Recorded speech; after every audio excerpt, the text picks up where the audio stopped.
Assalamualaikum warahmatullahi wabarakatuh. Halo sahabat madrasah, kembali lagi di Modcast Madrasah Podcast. Perkenalkan, aku Rizka Umar Desvina selaku host pada hari ini. Nah, di hari ini kita kedatangan dua tamu spesial nih, perwakilan dari kategori lomba Madrasah Fest, yaitu juri. Boleh Bapak perkenalkan dirinya nih, Pak Muhbib dan Pak Muhson. Baik, terima kasih Mbak Rizka ya atas kesempatan yang diberikan. Saya Dr. Muhbib Abdul Wahab, sehari-hari saya sebagai dosen di jurusan Pendidikan Bahasa Arab Fakultas Ilmu Tarbiyah dan Keguruan UIN Syarif Hidayatullah Jakarta. Saya juga menjadi wakil ketua umum Ittihad Mudarrisi Al-Lughah Al-Arabiyah, semacam asosiasi pengajar bahasa Arab se-Indonesia. Assalamualaikum warahmatullahi wabarakatuh. Saya Muhson Nawawi. Dalam kegiatan Madrasah Festival ini diberi amanah untuk mendampingi penjurian mata lomba Reading Islamic Turos, atau dalam bahasa yang lebih lazim Musabaqah Qiraatul Kutub. Di sini ada dua tingkat MTS dan tingkat MA. Untuk MTS, kitab yang dibaca adalah Ta'limul Muta'alim, sedangkan untuk tingkat Madrasah Aliyah, kitab yang dibaca adalah Fathul Qorib Al-Mujib, syarah dari Matan Takrib. Sehari-hari saya di kampus UIN Syarif Hidayatullah Jakarta sebagai Ketua Program Studi Pendidikan Bahasa Arab Fakultas Ilmu Tarbiyah dan Keguruan. Terima kasih. Baik, terima kasih banyak Bapak Muhbib dan Pak Muhson. Salam kenal ya Pak. Saya Rizka. Di sini saya selaku host. Selanjutnya mungkin saya izin Pak, boleh dong Bapak nih, Bapak-bapak sekalian, Pak Muhson dan Pak Muhbib, boleh memberikan perasaannya tuh sebagai juri Madrasah Fest tahun 2023 ini. Kira-kira bagaimana sih Pak perasaannya? Apalagi kan Madrasah Fest ini adalah rangkaian acara yang sudah ditunggu-tunggu ya para peserta, apalagi siswa-siswi madrasah gitu Pak. Boleh dong Pak. Saya selaku juri debat untuk siswa-siswi Madrasah Aliyah se-Indonesia merasa sangat senang dan terhormat bisa membersamai mereka dalam rangka menunjukkan kemampuan mereka berpikir, kemampuan mereka beradu argumentasi, kemampuan mereka menunjukkan wawasan keislaman. Saya bangga bahwa para siswa kita ternyata luar biasa di dalam mengemukakan pendapat-pendapat mereka, baik sebagai tim yang berposisi sebagai pro atau pemerintah maupun yang kontra. Kedua-duanya berupaya untuk menunjukkan argumentasi yang terkuat, yang terbaik sesuai dengan wawasan mereka. Jadi secara umum saya merasa bahagia bisa bersama mereka, dan saya optimis mereka ini nanti akan bisa menjadi kader bangsa yang mampu menyelesaikan berbagai persoalan yang mereka hadapi. Karena dengan lomba debat ini sebetulnya mereka dilatih untuk bisa menyelesaikan persoalan sesuai dengan topik mosi yang diusulkan atau yang ditawarkan kepada mereka, baik yang berposisi sebagai pro maupun kontra. Saya kira itu yang bisa saya sampaikan. Jadi sekali lagi saya sangat senang dan bangga bisa membersamai para siswa kita dalam mengikuti lomba debat tentang Islamic issues ya, isu-isu keislaman terkini. Terima kasih Bapak Muhbib ya atas jawabannya, perasaannya sangat luar biasa ya. Pak Muhbib bilang senang gitu loh. Mungkin selanjutnya kita akan mendengar nih perasaan dari Bapak Muhson. Kira-kira gimana sih Pak perasaan Bapak menjadi juri dari Madrasah Fest 2023 di kategori lomba yang Bapak jurikan gitu. Bunga. Iya, berbunga-bunga sekaligus juga terharu. Bagaimana tidak, anak-anak kita yang masih MTS banyak yang sudah bisa membaca kitab gundul. Masya Allah. Masa kitab gundul, ta'limul muta'alim, kitab kuning yang gundul, itu masih MTS. Ketika mereka masih MTS sudah menunjukkan kemampuan yang luar biasa itu, kita bisa membayangkan bagaimana di jenjang berikutnya. Begitu pula yang di jenjang madrasah aliyah, mampu membaca syarah takrib atau yang dikenal dengan Fathul Qorib, dengan kemampuan yang begitu sangat menakjubkan. Tentunya ini sebuah kebanggaan dan ada harapan yang semakin positif ke depan. Manakala sebagian kalangan menganggap bahwa kemampuan membaca kitab kuning di kalangan siswa madrasah itu semakin menurun, tetapi dengan madrasah festival ini bisa menunjukkan bahwa menurunnya itu ternyata tidak sepenuhnya benar juga. Ada banyak siswa-siswa kita yang ternyata juga mampu untuk membaca kitab-kitab yang berbahasa Arab.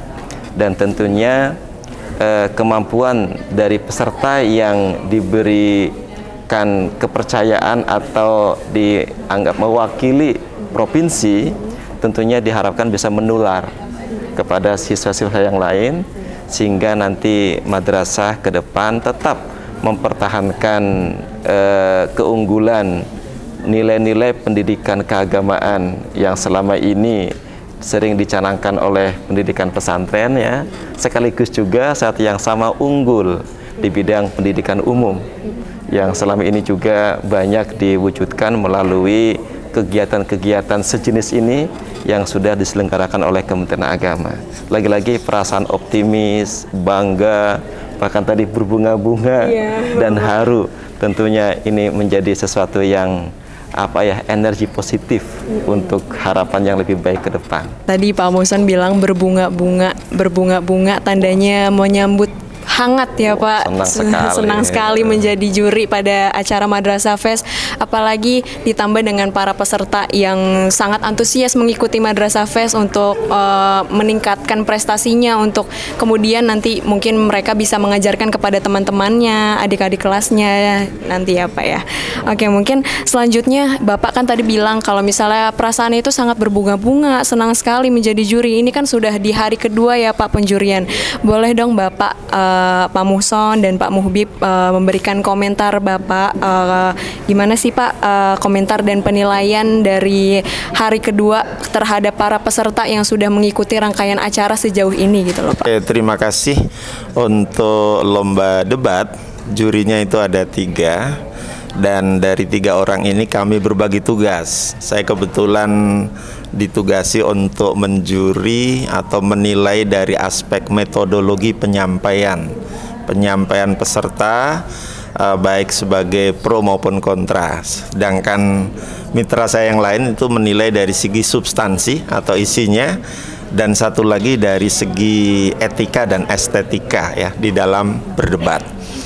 Saya merasakan terutama dari aspek metodologi penyampaian, anak-anak kita, siswa-siswa aliyah ini saya melihat sudah mulai belajar public speaking yang bagus. Mereka tidak hanya berbicara dalam posisi seperti membaca teks, tapi juga mereka berusaha menjiwai apa yang dia katakan itu dengan bahasa tubuh, lughatul jasad atau body language yang saya kira menarik. Sebagian dari mereka itu juga menggunakan logika-logika yang hemat saya itu dari sisi teorinya baru dipelajari di perguruan tinggi. Jadi saya melihat mereka dalam berargumentasi misalnya itu banyak menggunakan alasan-alasan yang digali dari berbagai sumber. Saya merasa kaget dan merasa terharu juga. Mereka itu membuka sejumlah jurnal, membaca dulu ya untuk menemukan bukti-bukti yang mendukung pendapat mereka. Ada jurnal yang saya lihat tuh berskala internasional atau bertaraf internasional. Ada jurnal lokal. Ada juga mereka menggali kaidah-kaidah usuliyah atau fiqhiyah yang mereka terapkan atau mereka gunakan untuk memperkuat posisi argumen mereka. walaupun memang dilarang ya dalam berdebat ini menggunakan ayat atau hadis, mereka juga berusaha untuk menggali argumen-argumen historis, argumen-argumen yang pernah terjadi misalnya di masa Nabi, di masa sahabat, di masa tabi'in. Selain daripada itu, kami juga dikejutkan oleh sejumlah argumen yang dibangun berdasarkan pendapat para tokoh-tokoh besar, ulama-ulama besar. Muncul misalnya nama Ibnu Hajar Al-Asqalani, Ibnul Qayyim Al-Jauziyah, Ibnu Taimiyah, Imam Syafi'i, Abu Hanifah, sampai ke ulama kontemporer seperti Buya Hamka ketika berkaitan dengan penafsiran ayat-ayat tertentu. Tapi yang ditekankan itu adalah figurnya, tokohnya yang punya pendapat itu. Itu artinya meskipun di buku-buku aliyah barangkali belum sepenuhnya itu diperkenalkan, dengan mereka mengikuti lomba itu terdorong, termotivasi untuk terus menggali, menelusuri, mendalami sampai menemukan substansi atau poin-poin yang sangat substantif ya, poin-poin yang sangat penting untuk memperkuat pendapat mereka. Jadi saya berkesimpulan dengan adanya lomba debat seperti ini, mereka itu rasa ingin tahunya menjadi lebih besar, kuriositasnya menjadi meningkat. Kemudian searching atau browsing informasi, pendapat, gagasan dari berbagai sumber, terutama yang terkini dan terutama lagi yang berkaitan dengan data-data kuantitatif maupun kualitatif, itu semakin keren banget. Apalagi kalau suatu saat lomba seperti ini nanti bisa ditindaklanjuti dalam bentuk riset misalnya. Di samping juga mungkin salah satu nanti masukan saya, lombanya tidak hanya menggunakan bahasa Indonesia. Kalau misalnya bisa menggunakan bahasa Arab, bahasa Inggris, 2 bahasa asing itu aja dulu, itu saya kira akan semakin keren lagi. Mereka akan tertantang untuk tidak hanya memahami konten, memahami substansi, tapi juga berusaha untuk menunjukkan maharat lugawiyahnya, keterampilan berbahasa, terutama keterampilan berbicara, keterampilan beradu argumentasi, keterampilan mematahkan argumen lawan. Jadi saya merasa bahwa dengan lomba debat ini, anak-anak kita, siswa-siswa kita itu semakin terdorong, semakin termotivasi kuat untuk belajar melintasi batas-batas yang mereka pelajari di sekolah. Di sini ini positifnya luar biasa.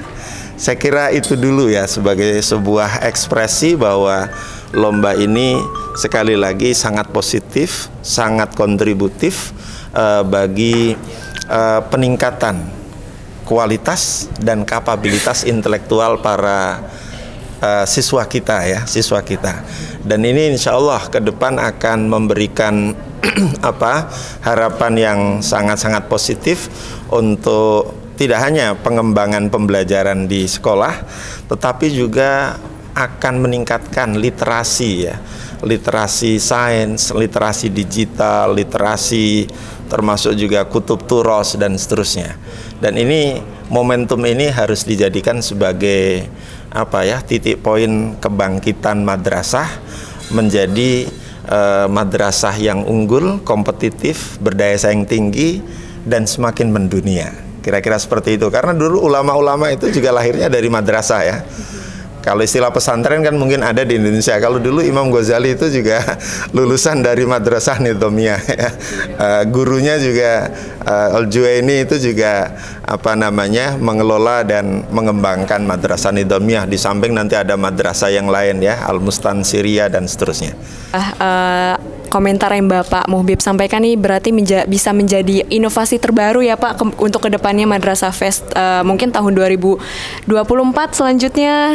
Oke, mungkin selanjutnya bisa kita dengar ya komentar dari Pak Muhson terkait penilaian dan atas kemampuan para peserta di bidang perlombaan yang mereka ikutinya. Boleh Pak Muhson, silakan. Ya, untuk mata lomba Reading Islamic Turos ada 3 aspek yang dinilai. Yang pertama aspek kebahasaan, menyangkut fasoha, kemudian aspek nahwu dan aspek sorfinya. Yang kedua aspek pemahaman, Bagaimana peserta diminta untuk yang paling mudah diurutkan menerjemahkan dalam bahasa Indonesia. Walaupun tentunya bukan terjemah dalam pengertian yang sebenarnya ya, tapi apa yang menjadi maksud secara tekstual dari makro yang mereka baca. Terus yang ketiga adalah aspek kedalaman analisis, termasuk di dalamnya upaya kontekstualisasi dari apa yang dia baca dengan apa yang ada di masa kini atau tempat di mana mereka berada. Tiga aspek ini, walaupun tentunya bobotnya berbeda karena ini tingkat tergantung jenjangnya. Karena masih tingkat MTS dan aliyah, maka bobot terbesar untuk aspek kebahasaan 50%, kemudian 30% aspek pemahaman, dan 20% aspek kedalaman analisis dan kontekstualisasi. Nah, dari apa yang kita lihat selama 2 hari ini di Madrasah Tsanawiyah maupun Madrasah Aliyah, itu banyak di antara mereka yang benar-benar apa istilahnya, membuat kita semakin positif lah, harapan-harapan ke depan, semakin optimis. Walaupun tentunya kita pun perlu menyampaikan bahwa apa yang ada 1-2 yang memang mungkin karena faktor grogi jadi kan, sebenarnya dia bagus, tapi karena faktor grogi, faktor tegang, akhirnya belum bisa untuk menampilkan kemampuannya secara maksimal. Kita sadari itu ketika dia membaca kok tidak pas, tapi ketika ditanya bisa menjawab. Misalnya kan itu dalam upaya yang memang sudah juga dilakukan oleh Dewan Juri, bagaimana membuat suasana yang membuat mereka lebih rileks, lebih tenang, agar tidak tegang. Karena kita ingin bisa memunculkan kemampuan mereka secara lebih optimal lagi. Makanya lagi-lagi ini sesuatu yang sangat luar biasa, dan peserta pun begitu antusias, dan walaupun mereka berada di misalnya Sulawesi Barat, ya, ada di Kalimantan Utara, bahkan ada yang dari Papua misalnya, mereka berupaya bagaimana bisa mengikuti lomba ini dengan sebaik-baiknya, dan tentunya tidak mungkin nanti semuanya jadi ini kan, jadi ikut ke babak final, karena sekarang masih babak penyisihan, kita hanya mengambil 10 terbesar, 10 terbaik dari semuanya yang baik tentunya, semuanya baik, tinggal nanti kita ambil 10 sesuai dengan skor yang diperoleh oleh masing-masing peserta.